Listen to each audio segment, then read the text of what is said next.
La Tsar Bomba, l'empereur des bombes. Aujourd'hui, on va plonger dans l'histoire de l'arme la plus démesurée, la plus puissante que l'humanité ait jamais fait exploser. Alors, pour commencer, il y a un chiffre, un seul, 50 mégatonnes. C'est presque impossible à se représenter, mais c'est ça, la puissance brute de la Tsar Bomba. Et pour essayer de comprendre ce que ça veut dire, 50 mégatonnes, eh bien la bombe d'Hiroshima, c'était 15 kilotonnes, pas mégatonnes, kilotonnes. La Tsar Bomba, elle, était quasiment 4000 fois plus puissante. Oui, 4000 fois. C'est une échelle qui donne le vertige, en fait. La question qui vient tout de suite à l'esprit, c'est « mais pourquoi ? Pourquoi construire une arme aussi absurde ?» La réponse nous plonge en plein cœur de la guerre froide. Parce qu'il ne s'agissait pas que de muscles militaires, non. C'était bien plus que ça. C'était de la politique, de la psychologie à l'échelle mondiale. Alors, pour bien comprendre, il faut remonter le temps. Parce que cette histoire, elle ne commence pas par un boom, mais par un échec diplomatique retentissant. On est à la fin des années 50. Il y a une sorte d'accalmie. En 1958, les États-Unis et l'URSS s'accordent même sur un moratoire. On arrête les essais nucléaires. Mais voilà, en mai 1960, tout bascule. Un avion espion américain est abattu au-dessus du territoire soviétique, juste avant un sommet crucial sur le désarmement à Paris. Khrouchtchev est furieux, il exige des excuses, Eisenhower refuse. Et voilà, le sommet implose. Tout cet espoir fragile de paix, il est pulvérisé en quelques jours. Et c'est là que Khrouchtchev décide qu'il faut frapper un grand coup. Il voit le nouveau président américain, Kennedy, comme un jeune un peu faible, et il sent qu'il doit montrer une force absolument inébranlable. Sa fameuse phrase « L'histoire est de notre côté. Nous serons là quand vous serez enterrés ». Ce n'est pas juste des mots en l'air, non, c'est une déclaration d'intention, et le message doit être spectaculaire. Mais derrière cette décision politique, il y a un homme, un scientifique de génie, qui est au cœur du projet et qui va être confronté à un dilemme moral absolument terrible. Cet homme, c'est Andrei Sakharov. On le surnomme le père de la bombe H soviétique. C'est une star, un cerveau. Sauf que, plus il avance, plus il est horrifié par ce qu'il est en train de créer. Il n'est pas juste un technicien qui fait des calculs, non. Il comprend très concrètement les conséquences humaines de son travail. Il a même fait un calcul qui fait froid dans le dos. Pour chaque mégatonne qui explose dans l'atmosphère, il estime que 6600 personnes, à terme, mourront de maladies liées aux radiations. Ce ne sont plus des chiffres abstraits, là, on parle de vies humaines, de milliers de vies. Alors Sakharov prend son courage à deux mains. Il va voir Khrouchtchev en personne et lui dit « Arrêtons. D'autres essais sont inutiles, c'est un crime. » La réponse de Khrouchtchev est brutale, cinglante. « Je serais une méduse si j'écoutais des gens comme vous. C'est de la politique. » On a là, face à face, la conscience du scientifique contre la raison d'État, l'ambition politique à l'état pur. La messe est dite. L'objectif est maintenu, construire une bombe de 100 mégatonnes. Et il faut bien comprendre que ce n'est pas une arme de guerre, c'est une arme de propagande, conçue pour marquer les esprits. Et pour couronner le tout, Khrouchtchev leur donne un délai complètement fou, 16 semaines, à peine 4 mois. C'est si court que les scientifiques n'ont même pas le temps de faire tous les calculs précis.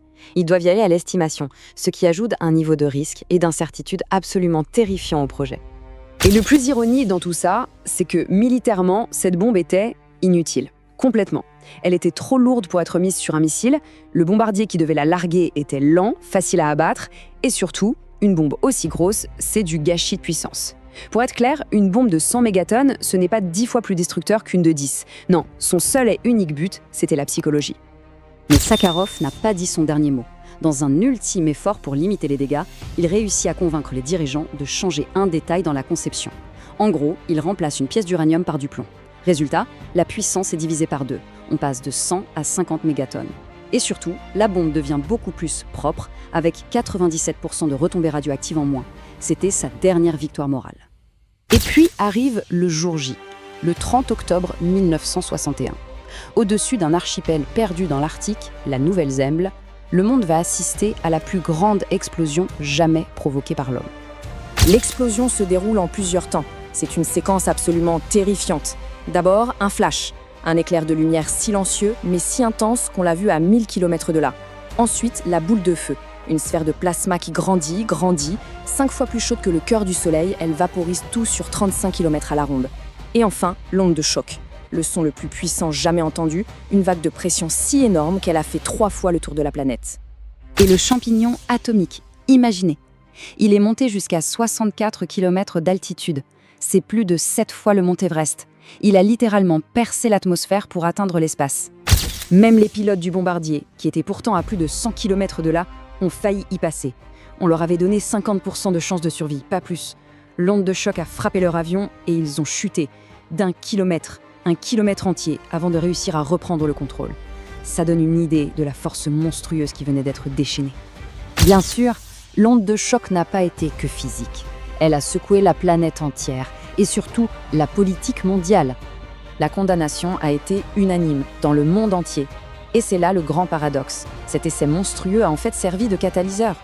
2 ans plus tard, en 1963, les États-Unis et l'URSS signent enfin le traité qui interdit les essais nucléaires dans l'atmosphère.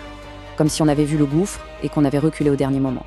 Et Sakharov, le créateur, il devient un dissident, un militant des droits de l'homme, et il recevra le prix Nobel de la paix en 1975. Un destin incroyable. Alors, on pourrait se dire, ça y est, on a atteint le sommet de la folie, on ne peut pas aller plus loin. Eh bien, des documents déclassifiés il y a peu de temps révèlent un secret qui fait vraiment, vraiment peur.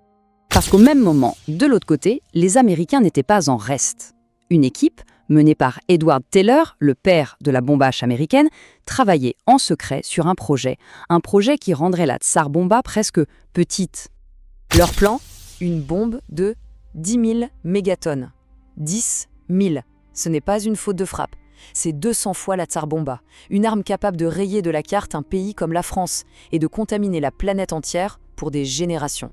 Heureusement, ce projet a été jugé trop monstrueux, même par certains de ses concepteurs, et il n'a jamais vu le jour. Mais ça laisse une question en suspens, une question assez terrifiante. À quel point est-on passé près du précipice ? Et ça nous montre surtout que la course aux armements, une fois qu'elle est lancée, elle ne semble avoir absolument aucune limite.